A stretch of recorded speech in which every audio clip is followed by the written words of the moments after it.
1 year ago, there came Chinese representatives to really just to see the construction in Finland.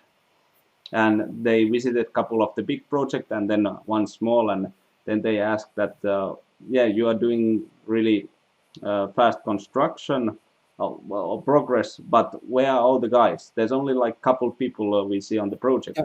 And it was like, well, that's good for us. But that's the thing, like, and I guess as we enter this globalized world, moving from one part to the other, we should be particularly careful to pay attention to context, right?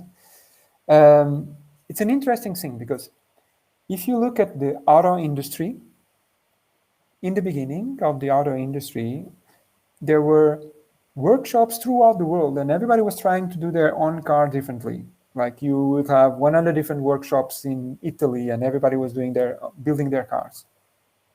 As it evolved, you went and reduced, and you now have only a couple of real big brands in the world that are developing cars because the process was very optimized.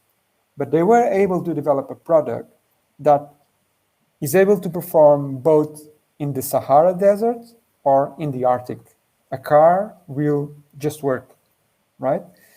If we are able to do buildings that are equally efficient in any one of them, then you can talk about exporting models from one side to the other. Until we achieve that point, I believe that we still need to take in consideration local context.